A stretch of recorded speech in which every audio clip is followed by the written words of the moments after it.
So this point came from a fact that the UTS by YS ratio in steel should be minimum 1.2. This was demanded earlier for depending on the seismic zones. Now, what are your opinions on it? This is directed towards Dhruv Goel. So you are absolutely right that in India we have some regions which fall in zone 3, zone 4.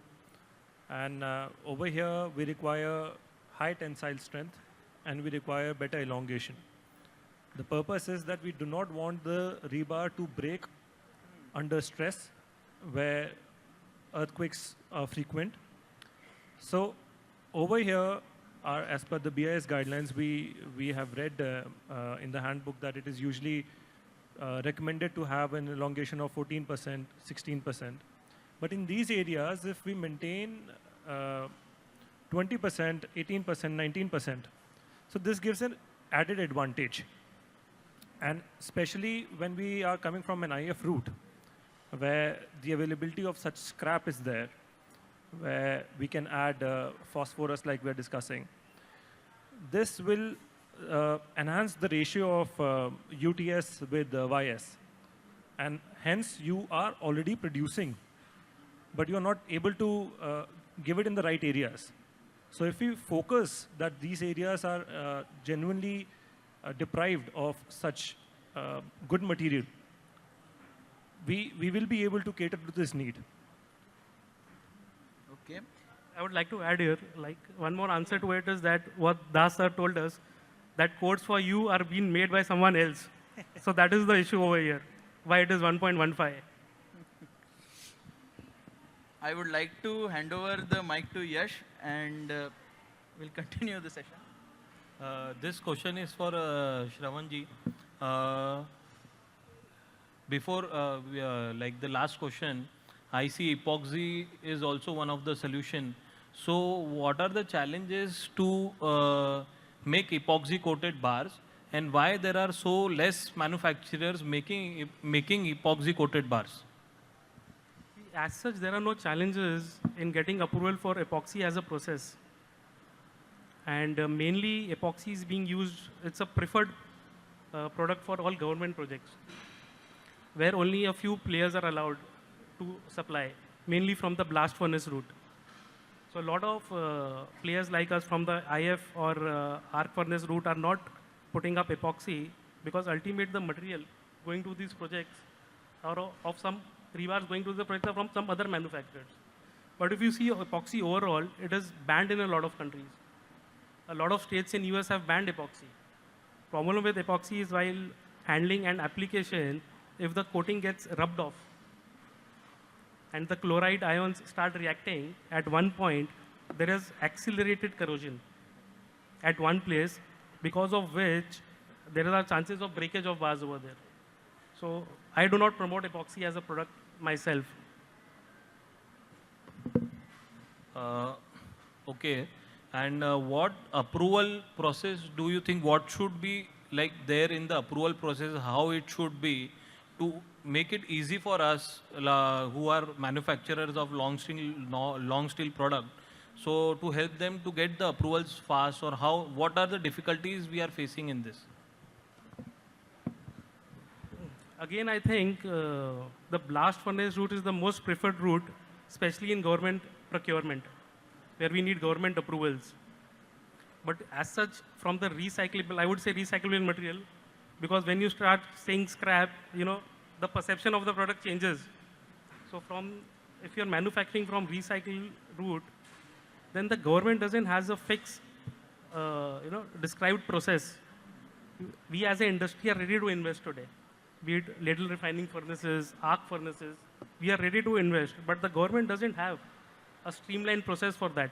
I think we need to approach the government and we need a proper process defined from the government as to what do you want, so that we can make our steel better. What are your expectations from us? Once we have that in place, I think approvals will become much faster. If I may add on that, we also need to understand that there are a lot of departments over there, a lot of government institutes if they are metro lines, CPWD, PWD, NHAI, they are private contractors, they are Tata Projects, they are L&T. All of these people, they have a different process.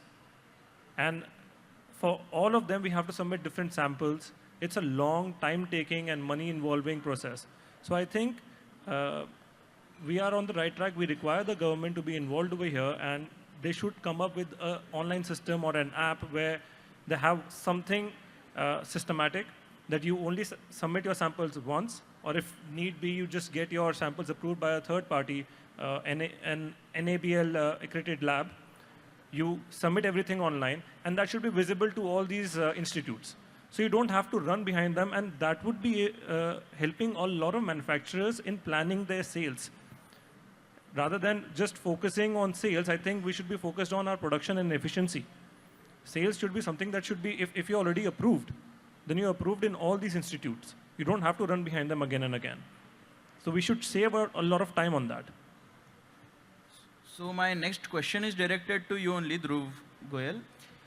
What initiative should government take to streamline approval process? How will single window approval system impact the efficiency of steel manufacturers in securing government contracts? So like I said, I think the need is that we have one department that takes care of all these sampling and a lot of the certification. Because otherwise we are only wasting time.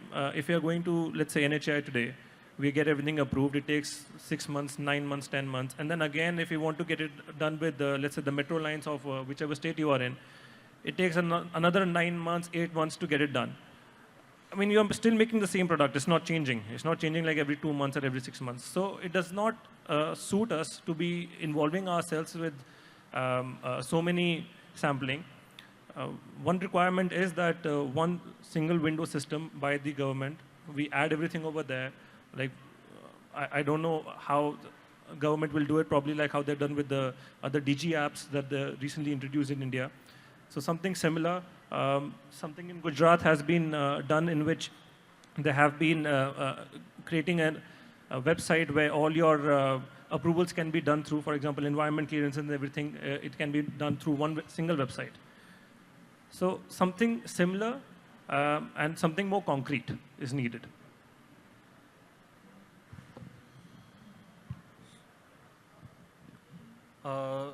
This question is for, again, Dhruvji. What are the main infrastructure challenges impacting the steel industry in India? And how do they affect the marketing and distribution of finished long products? Okay, so the main challenge is logistics. And I feel that, especially in the northern regions, the cities are crammed, the roadways, the highways, they are not particularly well done. They are coming up with new projects every day, but still we are in a zone where we are not able to transfer large trucks, longer trucks, heavier trucks. And we have come down to a point where we are supplying 9-ton trucks, even if it is a space of 40 kilometers, 30 kilometers. Beyond that, we have to think of creating a warehouse, and a lot of large furnaces are doing that, making warehouses. This eventually increases your cost. And from the customer's point of view, people require FOR status where all the experiences are paid for. So you are sending steel to them on FOR basis, which includes the cost of freight. Now, if these people, they are further away from you, your transport is costing you extra, you are not viable. There is local competition who will take away the orders. So you work very hard, but you're not able to deliver to them. From person's perspective, I think as a group, Amba Shakti, we have come up with one idea in which we are developing more plants, and we are spacing ourselves, which is capital intensive. But we have to do that because after a certain point, let's say 100 kilometers, 200 kilometers, it is not viable. So we have to do that. Hence, to answer your question, I think infrastructure is so important that if it is possible, one large campus can take care of all the needs. So we focus on our economies of scale. We make ourselves efficient and cost effective. So we can produce and sell for cheaper.